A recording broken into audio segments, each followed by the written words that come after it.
Peace is a wonderful word. So, I'm going to go back to your 7th grade grammar class. You all ready? We didn't like that teacher, did we? So, peace is a noun. It's a verb. It's an adjective, and it's an adverb. You see the river, if it's peacefully flowing, right? If you see someone who's at peace, if you see someone who's engaged in peaceful, nonviolent confrontation. You see how that word is so robust in our vocabulary of how it's used. And the power of the word peace is very strong within our congregation through its roots of how we've had to confront violence against heretics, violence against people who disagree, violence against people who feel threatened. And so when we looked at this theme that Philip has of our spoken affirmation, what we decided to do on this day to dwell together in peace is use those words from Lao Tzu that you heard in the reading to guide us. Because as a Unitarian Universalist community, we strive to bring about peace at all levels. And peace is not just the absence of confrontation. That's not peace. It is not the ignoring or ignorance of issues. And some might say it's not always nonviolent. So as we build peace, we look about it at all levels, starting with ourselves, reaching out to our neighbor, our nation, our community, our world.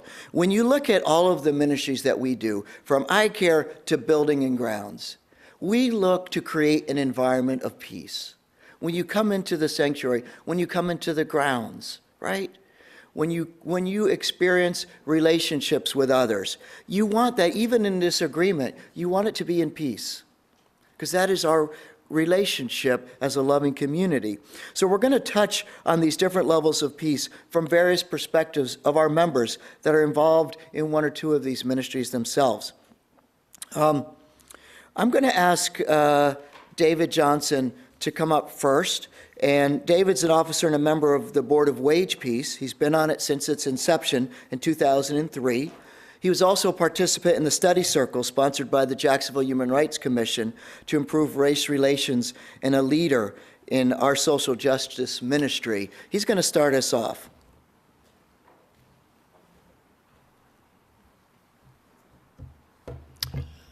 Thank you, Peter. My father used to argue that clans, tribes, and nations have fought each other for over 3,000 years, fighting over religion, cultural traditions, wealth, territory, water, nationalism, power, control, and security, to name just a few.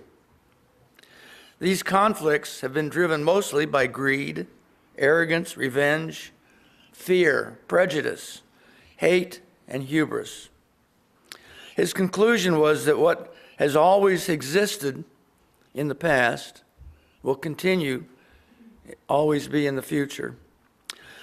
Does this mean we are destined to a future condemned by never-ending civil unrest, war, and destruction? As a middle and high school student, and as a member of the Boy Scouts, I was taught lessons in civics, patriotism, respect for our country's flag, and obedience to the laws of our nation. I was also taught that our elected and appointed officials working within the framework of our participatory democratic process could be entrusted to govern us in our own best interest. Thus, when I saw TV news broadcasts of articles in the print media reporting on violence and destruction caused by demonstrators and protesters against the war or against racism, my initial reaction was that these protesters were in violation of our laws, even though their causes may have been just or had merit. While in college and during my young adult years, I was acutely aware of our U.S. involvement in Vietnam and of the protests against racial inequality and discrimination.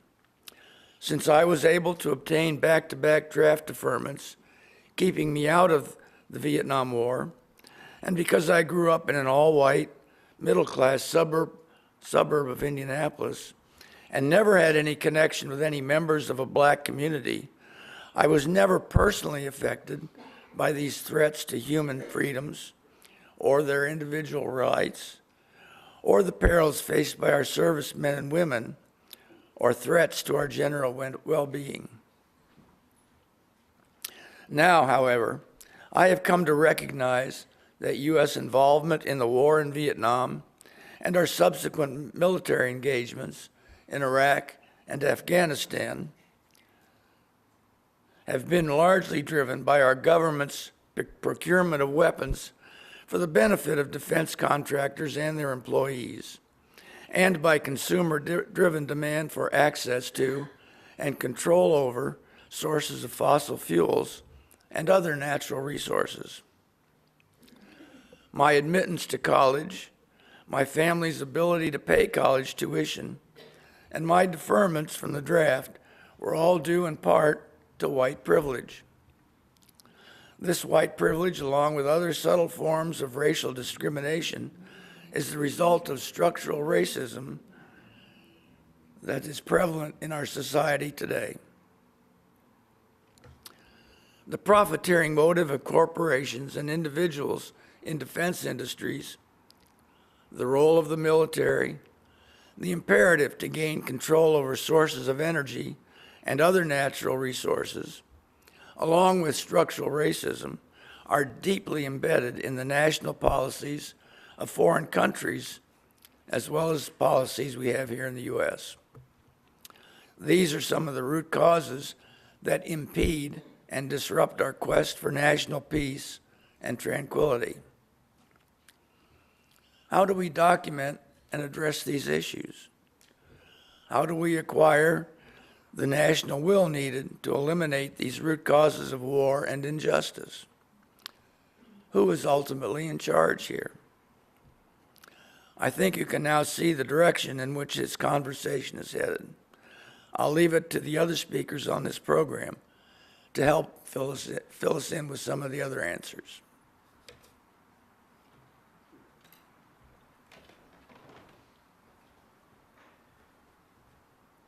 As we move to our world and our nations, we look at our city. And Melody Shacter has been active in creating peace in our city through various means, through her work with WJCT, iCare, and, believe it or not, running for office. Such a peaceful endeavor.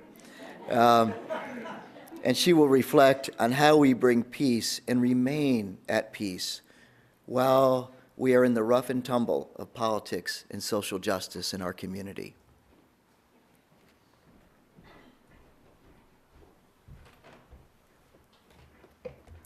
Thank you. I feel so old school using paper when he's got his iPad. Peace is a state of security or order within a community, harmony in relations. As many of you know, I'm running for city council, and so peace in our cities, and specifically in Arlington, has been much topic of thought, of study, and reflection to me as I develop my platform. I have had the unbelievable opportunity to speak with citizens and ordinary citizens and community leaders. Often peace is the underlying issue. I decided to run for many reasons. I have the experience and the education necessary to evaluate legislation and tackle our $1.6 billion budget. I've been involved in many community and nonprofit organizations, so I understand the needs not only in Arlington but citywide.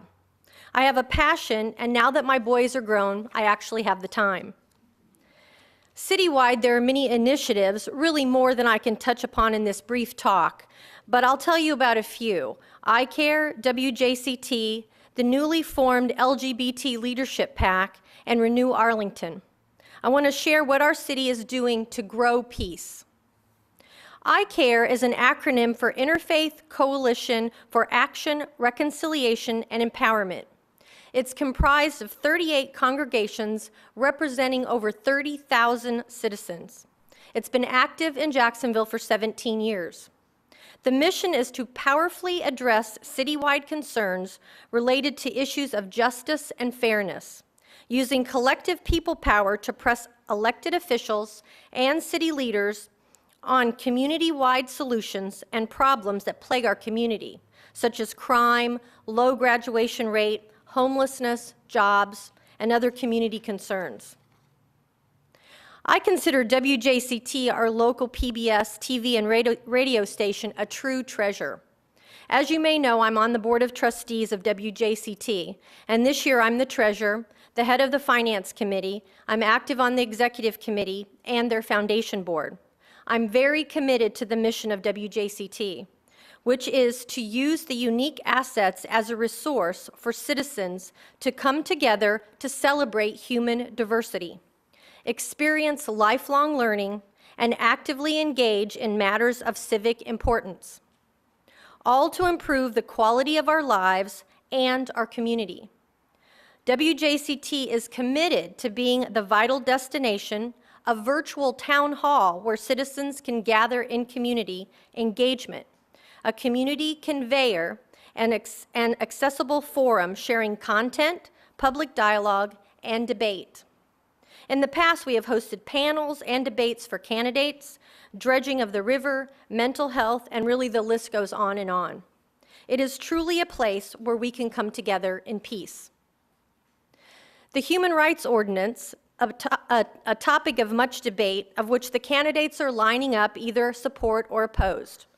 After the newly formed Northeast Florida LGBT Leadership PAC was formed and made its first endorsements, of which I am one, I recently saw emails from conservative groups urging voters not to support those on the list.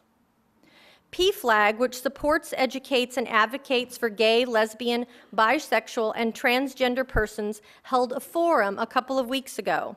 They invited all the candidates that are running, and they were very excited that 3 representatives, and actually 1 person running for sheriff, showed up, and a half a dozen people that are running for city council were in attendance. I was told that this was the first time anyone showed up for their forum. They were truly elated. I have also been attending with interest other initiatives, such as the Blight Committee, which was originally created to address issues in Northwest Jacksonville, but has expanded to address blight throughout our city. It includes committees working on foreclosure, historic structure, neighborhood organizations, and tire waste. The public is welcome to attend the meetings, and you can find their meeting times on the city website at coj.net. And finally, Renew Arlington is an initiative spearheaded by Tim Cost, who's the president of Jacksonville University, and in conjunction with the city's Office of Economic Development, to revitalize the areas along University Boulevard and Merrill Road here in Arlington. The goal is to create an environment that is welcoming, attractive, safe, and walkable for students and residents. There are many exciting improvements happening in our city, but it doesn't happen without everyone working together. You might ask, what does this have to do with peace? I contend that the kind of initiatives being spearheaded in our city now are the seeds of peace. We must water them and tend them and give peace every opportunity to grow in our city. Thank you.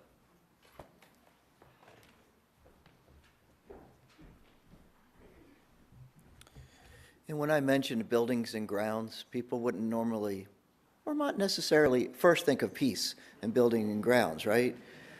But research has shown that graffiti and litter lead to a sense of a decrease in value of esteem and an increase in violence.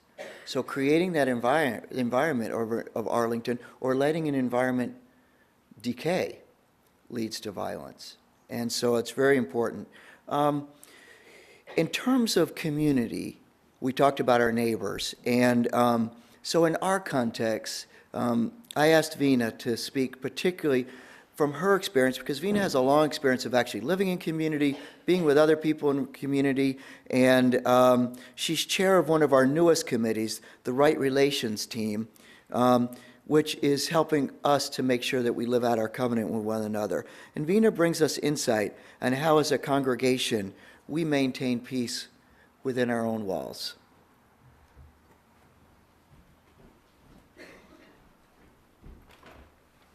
Good morning. David is cooler than us. At least you have a folder. I only have 2 pieces of paper. Eric, I can't wait till you come up here.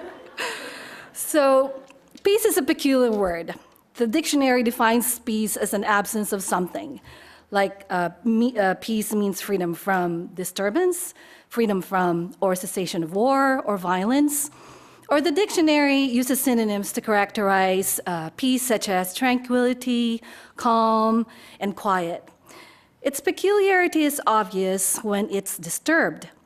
Peace is a great concept that needs to be operationalized, or else it's just that, a great concept.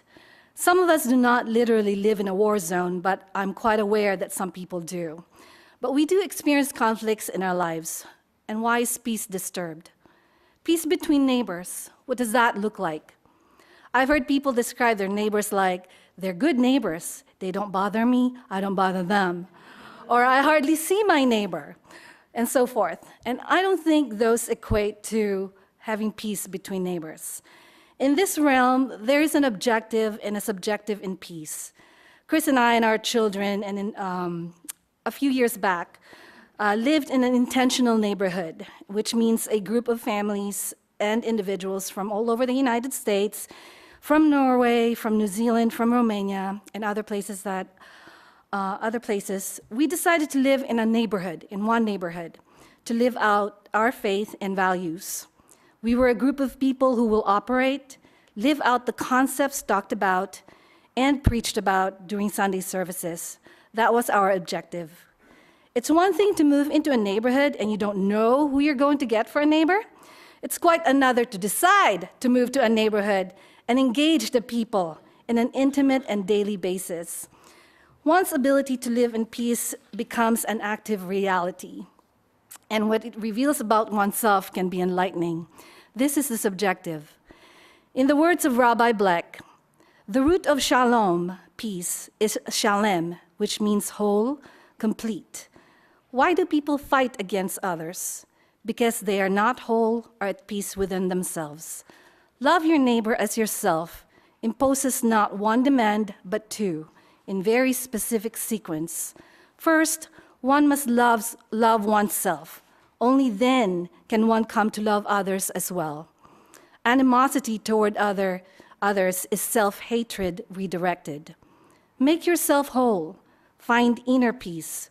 You will then come to love your neighbor and be at one with your fellow man. So you want peace? Peace does not mean without conflict. Peace is established by working through the conflict. Peace is about engaging and embracing the whole, not just some parts that we might like. True peace then cannot be disturbed, because when you have embraced all, what is left outside to disturb us?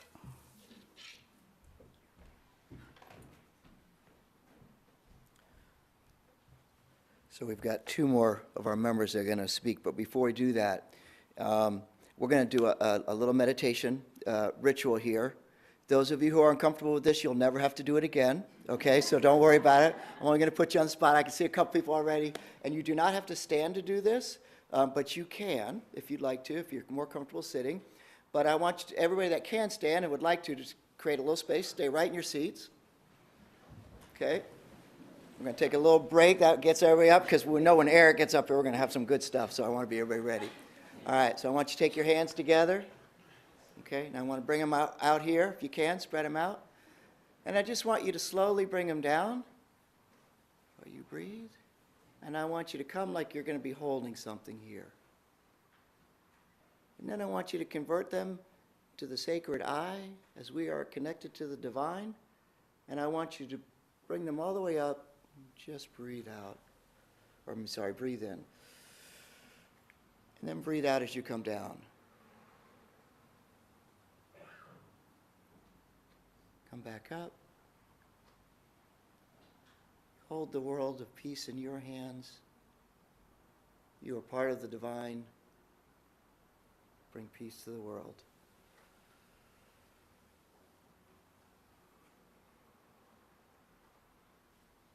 We'll do it one more time. Just close your eyes. You hold peace in your hands. You are one with the divine. Bring peace to the world.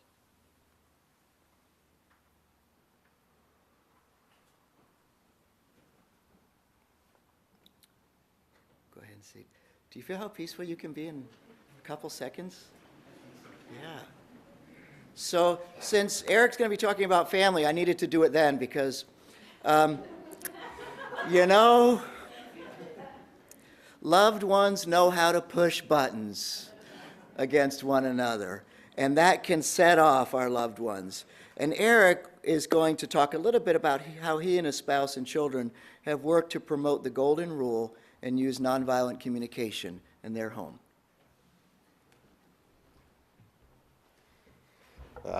Bar's been set, but I don't know if I brought the content to deliver it, but we'll give it a shot. So when Peter asked me to speak on peace in my family, my first reaction was kind of like, do you know my family? It's like, have you met us? So in all seriousness, I know being up here, everybody's going to be wondering, why do they think that they're more peaceful? No, I literally have zero expertise in this field. So I'm just going to give you kind of the key tenets that we've literally tried and should be following. You'll notice throughout this entire speech, there's a lots of try, there's a lot of should, and that's very intentional. So this is by no means the right way because we've not found it, and we're continually searching for it. So understand that. As I've always said is I think, our level of success with this theory of parenting and theory of cohabitating is about as good as a good batting average. And for those of you that don't follow baseball, it's about 1 out of 3. So that's where we stand. No matter the success rate, we do have a few important points that we hold true to as a family. The first is by far probably our most important tenet, and that is just the golden rule. My wife and I have spent years trying to be overeducated and studying everything and going out there and studying every religion, and it all came down very simply to this must be similar to the law of gravity because the golden rule is pretty darn effective. If you take that inwardly, if you take that outwardly, it's pretty applicable no matter who you are or what you believe in. How would you want to be treated in this situation? And how will you do unto others as you would wish to be treated yourself? So that is really the core tenet of how we've raised our children. As you know, most of them are just now getting any inkling of a faith. So the only tenet we ever gave them was the golden rule. No matter what religion you decide to believe in when you grow up, understand that how would you like to be respected? How would you like to be treated? And put that out in the world. So that was our key first tenet. The second is justice and accountability. That's a little harder to do, especially with kids. I tossed around a number of things, and Newton's third law of physics is probably the most applicable for this, and that's for every action there's an equal, and in his law, opposite reaction. We tend to cut the opposite off and say for every action there is an action that will happen. There is a very succinct thing that will definitely be happening, and there will be consequences for that action. And that's really a key tenet for this. And by driving home that entire premise of causality and really making the children understand that every decision they make, it's not so much about the rightness of that decision or the wrongness of that decision. It's about the outcome of that decision. It's about, I'm going to choose to do this, and based on this choice, this is going to happen. Right, wrong, or indifferent, you have to then hold the accountability and ownership for what you've done. And that's a very key thing for my children. And it's really hard for justice because typically with justice, if you break a law, there is something that you must be done for punishment. We try to stay away from the punishment insofar as anger, insofar as frustration. Believe me, it happens. Like I said, it's a batting average thing. It's 1 out of 3 where we do it right. But for the most part, we really try and keep that you must be accountable for your choices. So in this case, you've done X, it's caused Y. How do you feel about that? How do you think we should react to that? And really make it more of a dialogue on, and again, this is really hard to do as a parent, but try and make a dialogue as to, this is, what do you think would be expected? Again, pointing back to the first rule, prime directive, how would you want to be treated? How would you want to handle this? So that's the piece that we do there. And again, that's more of a quest for empathy, which As many of you know, I'm far too logical, so empathy is a challenge for me continually, but we're trying to instill that in our children. The next big key point is equity, fairness amongst the family members, and really that's extraordinarily challenging. I have 3 children. I have all sorts of crazy dynamics. The oldest is a boy, the 2 youngest are girls. The girls are very interesting dynamic between them. I'll leave it there. But this idea of making sure that no one child is seen as the special child or the chosen child or it's hard. It's really hard to do, especially since you guys know I live in a plane Monday through Friday and I'm home usually only on the weekends. So what we try to do is we carve out special time for each child with each parent as a family together. When we are together for family dinners, which is rare and very precious to us, we force ourselves to go around the table and everyone gets the spotlight for a bit of time. And we really make that important, that no one interacts, no one interrupts, that every single person gets a fair amount of equitable, spotlight as we pass that baton around the table. And it's one of those little, rituals, I would say, that tries to promote more of this equity and understanding that everyone has a voice, everyone should be heard. And so far, like I said, it's worked pretty well, And finally, the last big tenet that I think is really the only tenet that we have going for us that seems to be working always is never give up on each other. It's really, really key. And the side note to that is the importance of failure. Samantha and I have done I think, the only really good job we've done as parents is allow for failure. And not only allow for failure, but really encourage failure. I've long known my whole life that if you're not failing, you're not pushing yourself hard enough. So push harder till you do fail, because you're not going to learn anything until you've failed 1,000 times. Thomas Edison's greatest quote, I live that, I love that. As someone asked him, how does he feel about failing 1,000 times to create the light bulb? He's like, I never failed. I learned 1,000 ways not to make a light bulb. That's the same premise that we try to teach our kids. Try something. If it fails, if it's wrong, if it hurts you, if it hurts someone else, learn from it, adapt, change, try again. It's really just the core tenet of it. And teaching them, really the biggest thing is mistakes are going to happen. You are going to hurt each other. We don't choose our families. Our parents didn't, choose to be, our parents, and our kids didn't choose to be our kids. It's a really hard dynamic. You're thrown into a mix with 5 people in my case, and you have to love each other constantly. But you didn't choose your personality. You didn't choose who you're living with. You didn't choose any of that. So you have to understand that dynamic and understand that you are choosing to treat each other well. Mistakes will happen. Apologize. Be accountable. And then the most important for us is to seek the forgiveness that we all would want to deserve. Again, pointing back to that golden rule tenet. So there it is. That's our basic principles. Again, as the long list of counselors would attest to, we are by no means perfect. But again, the big piece is we keep failing together. And that's really the big piece there. And we keep picking ourselves up and dusting ourselves off together. And that's also important to me. And that's actually the only thing that brings me peace in my extraordinarily chaotic life is knowing that no matter what, I always have my family, my little group of 4 people there that are constantly going to help me pick myself up, dust myself off, and keep going. So thank you.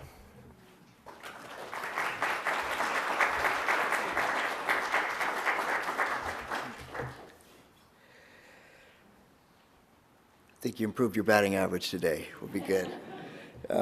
Last but not least, we added, and I think Lao Tzu is going to be okay with this, we added peace with the earth, because that's important to us, and that's important to creating peace. Terry Doland is a member of the Green Sanctuary, heads up our gleaning outreach. As a member of the down-to-earth farm community with the Lipinskis, I've really seen how she has really over the past year developed a deeper understanding of our need to be connected to and find peace through the earth. So Terry?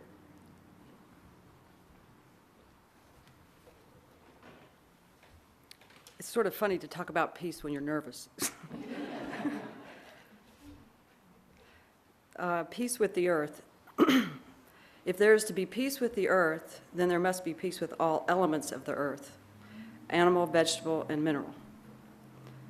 There's a sincere life and death quality in the harmony between these elements. Peace is harmony. Harmony implies balance. the links of a chain. From the molecules and creatures, the substance between each grain of dirt, all the way to the sky, balance and harmony.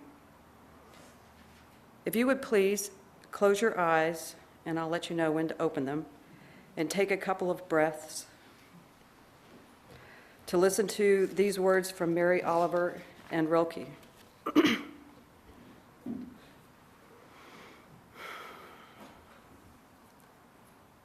5 a.m. in the pine woods. I'd seen their hoof prints in the deep needles and knew they ended the long night under the pines, walking like two mute and beautiful women toward the deeper woods. So I got up in the dark and went there. They came slowly down the hill and looked at me sitting under the blue trees. Shyly, they stepped closer and stared from under their thick lashes and even nibbled some damp tassels of weeds. This is not a poem about a dream, though it could be. This is a poem about the world that is ours, or could be. Finally, one of them, I swear it would have come into my arms, but the other stamped sharp hoof in the pine needles like the tap of sanity, and they went off together through the trees. When I woke, I was alone. I was thinking, so this is how you swim inward. So this is how you flow outward. So this is how you pray.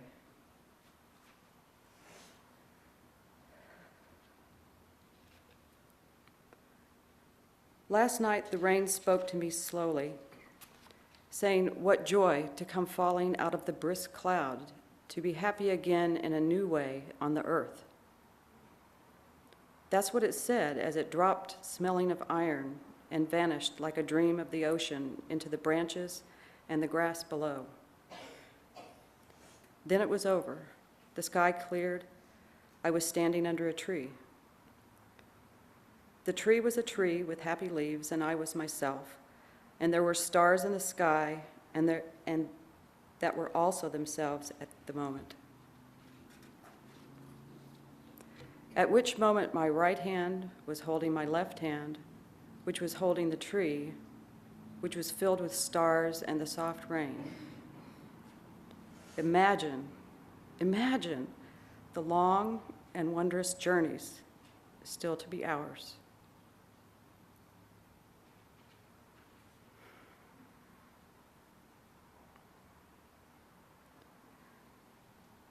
You are not surprised at the force of the storm. You've seen it growing. The trees flee. Their flight sets the boulevards streaming. And you know, he whom they flee is the one you move toward. All your senses sing him as you stand at the window. The week stood still in summer. The tree's blood rose.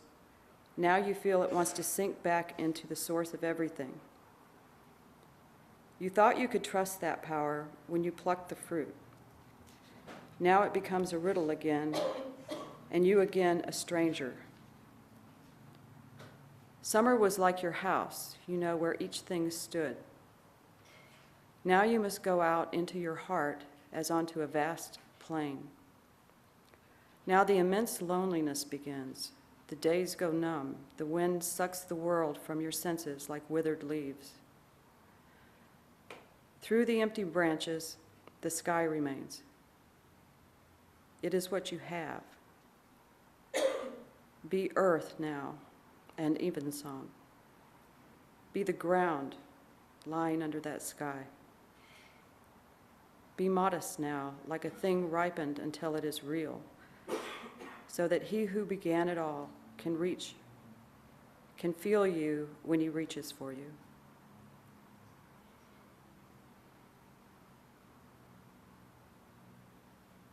Peace be with you. You can open your eyes.